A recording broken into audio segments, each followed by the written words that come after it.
Hi, പുതിയൊരു വീട്ടിലോട്ട് സ്വാഗതം. ഇന്ന് വന്നിരിക്കുന്നത് വലത്ത് വശത്തെ കള്ളൻ. ഇപ്പം കണ്ടിട്ട് വന്നതേ ഉള്ളൂ, റിവ്യൂലോട്ടാണ്. Director Jithu Joseph. ഈ ജിത്തു ജോസഫ് എല്ലാവരും കമ്പയർ ചെയ്യുന്നത് പറഞ്ഞാൽ ഇപ്പം ദൃശ്യം 3 ഇപ്പം വരുന്നുണ്ട്. April 2 release. അപ്പോൾ എല്ലാവരും ഈ ഒരു സിനിമയുടെ റിസൾട്ട് വെച്ചായിരിക്കും ദൃശ്യം 3 ആയിട്ട് കമ്പയർ ചെയ്യുന്നത്. ഇതിനു മുമ്പ് ഒരു പടം ഇറങ്ങിയിട്ടുണ്ടായിരുന്നു, മിറാഷ്. ഫസ്റ്റ് ഷോയ്ക്ക് ശേഷം വാഷ് ഔട്ടായ സിനിമ. അതിനുശേഷം വന്ന സിനിമയാണ് വലത്ത് വശത്തെ കള്ളൻ. ഇത് പുള്ളി മാത്രം ഡയറക്ഷൻ മാത്രമേ ഉള്ളൂ. എൻ്റെ റൈറ്റിംഗ് എഴുതിയേക്കെന്ന് പറഞ്ഞാൽ ദിനു തോമസ് ആണ് എൻ്റെ റൈറ്റിംഗ്. അപ്പം ഇതൊക്കെ കമ്പയർ ചെയ്തിട്ട് എനിക്ക് തോന്നിയെന്ന് പറഞ്ഞാൽ, ഈ പടം കാണാൻ കയറിയിട്ട് എനിക്ക് തോന്നിയെന്ന് പറഞ്ഞാൽ, നമ്മുടെ ഈ എലിക്കൂടുണ്ടല്ലോ, എലിക്കൂട്ടിൽ അകപ്പെട്ട എലിയുടെ അവസ്ഥയായി പോയി ഈ ഒരു സിനിമ കണ്ടിട്ട്. വെളിയിൽ ഇറങ്ങാനും വയ്യ, ഇതിനകത്ത് ഇരിക്കാനും വയ്യ, അതേപോലത്തെ ഒരു അവസ്ഥയായി പോയി. പിന്നെ ഇൻ്റർവെല്ല് എന്തെങ്കിലും പടം നമ്മൾ എന്തായാലും 160 രൂപ കൊടുത്ത് കാണുന്നതാണല്ലോ, പടം മൊത്തം ഒന്ന് കാണാതെ ഇറങ്ങിയ നഷ്ടമായിരിക്കുമല്ലോ. അതുകൊണ്ട് പിന്നെ പടത്തിനെ പറ്റി എന്തെങ്കിലും പറയണമെന്ന് വെച്ച് മൊത്തം ഒന്ന് കണ്ടതേ ഉള്ളൂ. ഈ പടം കണ്ടിട്ട് ഇറങ്ങി ഓടാനാണ് തോന്നിയത്. ഇറങ്ങി ഓടാൻ ഇത്രയും മോശം ഒരു ത്രില്ലർ, ഇത്രയും മോശം എന്ന് പറഞ്ഞാൽ ഈ ജിത്തു ജോസഫ് ഡയറക്ഷൻ ചെയ്ത് ഈ മിറാഷ് ഇറങ്ങി ഓടാൻ ഉള്ള സിനിമയായിരുന്നു. അതിനുശേഷം ഇത്രയും ബോറടിച്ച് കണ്ട് തീർത്ത ഒരു ത്രില്ലർ ഞാൻ വേറെ കണ്ടിട്ടില്ല. ഏത് ഭാഷയിൽ എടുത്ത് നോക്കിയാലും അതേപോലത്തെ ഒരു ബോറ് സിനിമയായിട്ട് പോയി വലത്ത് വശത്തെ കള്ളൻ. ഇവരൊക്കെ ഇതിനകത്ത് ഇൻ്റർവ്യൂവിലൊക്കെ വന്നിരുന്ന് തള്ളി മറിക്കുമായിരുന്നു. സത്യം പറഞ്ഞാൽ ഇതൊരു തട്ടിപ്പ് പരിപാടിയാണ് ഈ ഇവർ കാണിക്കുന്നത് തന്നെ.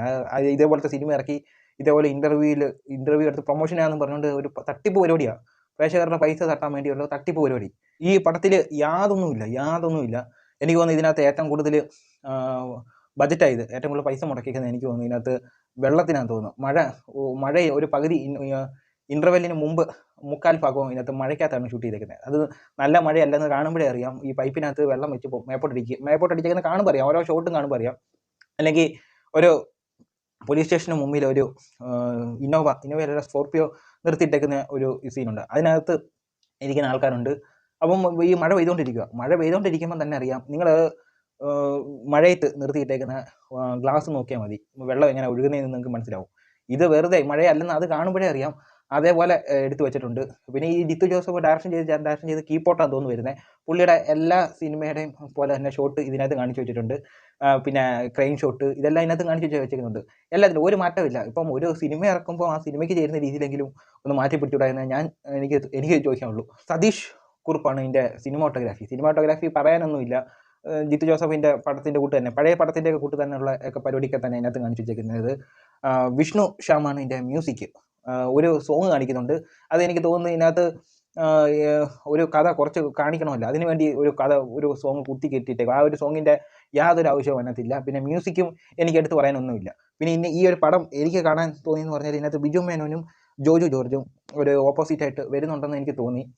അതിനുവേണ്ടി മാത്രം ഒന്ന് കണ്ടു നോക്കിയതാണ്. പക്ഷേ ഇതിനകത്ത് ജോജു ജോർജൊന്നും ഒന്നും ചെയ്യാനില്ലെന്ന് പറഞ്ഞാൽ ആക്ടിങ് ബേസിലല്ല ഞാൻ പറഞ്ഞത്, ഈ ഒരു സ്ക്രിപ്റ്റ് ബേസിൽ ഇപ്പം ബിജു മേനോനായാലും ജോജു ആയാലും അത് ചെയ്തു വെച്ചിട്ടുണ്ട്. പക്ഷേ അത് എന്തിനായിരുന്നു, എന്തോ ആവശ്യത്തിന് വേണ്ടിയില്ല കോമഡിക്കകത്ത് പറയുന്നുണ്ട്, എന്തോ ആവശ്യത്തിന് വേണ്ടിയാണെന്ന് ഞാൻ ആലോചിക്കുന്നത്. ഇതൊക്കെ ചുമ്മാ വെറുതെ കാണിക്കുക. അപ്പം ബിജു മേനോന് ഒരു നെഗറ്റീവ് ഷെയ്ഡുണ്ടെന്ന് പറഞ്ഞാൽ പുള്ളി പണ്ട് ചെയ്തൊരു ഷെയ്ഡ് തന്നെ. അത് ഇപ്പം പുള്ളി സറണ്ടർ ആവുന്നത്, ഇപ്പം നിലവിൽ സറണ്ടർ ആവുന്ന വെച്ചിട്ട് സ്റ്റോറി അതിനകത്ത് കാണിച്ചു വെച്ചേക്കുന്നത്. ഇതിനകത്ത് ഈ ഒരു സീൻ ചില സിനിമകൾ നമുക്ക് തോന്നുമ്പോൾ തുടക്കമൊക്കെ അല്പം താന്നിരുന്നാലും ഒരു ചെറിയൊരു പോയിന്റിലെത്തുമ്പോൾ നമുക്കത് ഇൻട്രസ്റ്റിംഗ് ആയിട്ട് തോന്നും. അങ്ങനെ യാതൊന്നും ഇതിനകത്ത് എനിക്കൊന്നും തോന്നിയിട്ടില്ല. തുടക്കം തൊട്ട് അവസാനം വരെ എനിക്കൊന്നും തോന്നിയിട്ടില്ല. പിന്നെ ജോജു ജോർജിൻ്റെ വൈഫായിട്ട് വന്നതാണ് ലെന. ഈ ഞാനാണോ ലെന, ഇത് ആരാണോ ലെന? ഈ ലെനയൊക്കെ പണ്ടേ ഫീൽഡ് ഔട്ട് ആയിപ്പോയാൽ ഇവരൊക്കെ എന്തിനാ പിന്നെ ഇതിനകത്ത് പിടിച്ചിട്ടേക്കുന്നത് ഞാൻ ആലോചിക്കുന്നത്. എന്തൊരു വെറുപ്പില്ലെന്ന്. കാരണം ഇവരുടെ സിനിമ പണ്ട് തൊട്ടേ ഞാൻ കാണുന്നുണ്ട്. അപ്പോൾ ഇവരുടെ ഒരു മീറ്റർ ഈ മേളിൽ പോയാലും മീറ്റർ താഴെ പോയാലും അത് ഓവർ ആക്ടിങ് ആയിട്ട് തോന്നും. ഇവരുടെ പരിപാടി മൊത്തം ഓവർ ആക്ടിങ്. എല്ലാ പടം എടുത്ത് നോക്കിയോ, ഇവർ ചെയ്യുന്ന മൊത്തം ഓവർ ആക്ടിങ്. ഇവരൊക്കെ പരിപാടി നിർത്തി പൊക്കൂടെ എന്ന് ഞാൻ ആലോചിക്കുന്നത്. ഇത്രയും പ്രായമായല്ലോ, വേറെ എന്തെങ്കിലും ബിസിനസ് നോക്കി പൊക്കൂടെ? എന്തൊരു വെറുപ്പിലായിരുന്നു അറിയോ. ഇതിനകത്ത് അവസാനം ഒരു സീനുണ്ട്, ഇവർ സറണ്ടർ ഓരോരോ ഗെയിം പോലെ കളിക്കുന്ന ഒരു പരിപാടിയുണ്ട്. ഗെയിം കളിച്ചിട്ട് അവസാനം ഇതിനകത്ത് ലെനയുടെ ക്യാരക്ടറിൻ്റെ മുന്നിലാണ് വന്ന് ചെയ്യുന്നത്. അപ്പോൾ ഇവർ സൂയിസൈഡ് ചെയ്യാൻ ഏതാണ്ട് പോയിസൺ അടിച്ചിട്ടാണെങ്കിൽ കാര്യം പറഞ്ഞിരിക്കുക. അതിൻ്റെ ഇടയ്ക്കൂടെ കിടന്ന് ചുമക്കുന്നുണ്ട്. നമുക്കങ്ങ് വെറുപ്പില്ല, എങ്ങനെയെങ്കിലും ഒന്ന് ചാവുന്ന എനിക്ക് തോന്നിയത്. അങ്ങനെ എങ്ങനെയെങ്കിലും ഒന്ന് ചാവ് ഈ ഒരു ശല്യം അങ്ങ് തീരട്ടെ എന്ന് തോന്നുള്ളൂ. അത് അതേപോലത്തെ ഒരു വെറുപ്പിൽ ക്യാരക്ടറാണ് കാണിച്ചു വെച്ചേക്കുന്നത്. പിന്നെ ഇവരുടെ ശബ്ദം എന്ന് പറഞ്ഞാൽ ഒരു കൊത്ത പറച്ചിലാണ് ഇവരുടെ പരിപാടി കാണിക്കുന്നത്. ഇവരുടെ എല്ലാ പടം എടുത്ത് നോക്കിയാൽ മതി, ഒരു കൊത്തയാണ് ഇവർ പറയുന്നത്. ഒരു മലയാളം പറഞ്ഞാലും അതിനകത്ത് ഒരു കൊത്ത ഒന്നുമില്ല. ജംഗിൾ റമി അതായത് മലയാള ലേഡീസ് ജംഗിൾ റമിയുടെ കൂട്ടാണ് ഇവരുടെ കാര്യം പറിച്ചില്ല. ചിലയിടത്തൊക്കെ കൊത്തയായി പോകുന്നുണ്ട്. പിന്നെ അതിനകത്ത് വേറെ ഒന്നും എടുത്ത് പറയാനൊന്നുമില്ല. പിന്നെ മഴയുടെ കാര്യമൊക്കെ ഞാൻ പറഞ്ഞല്ലോ.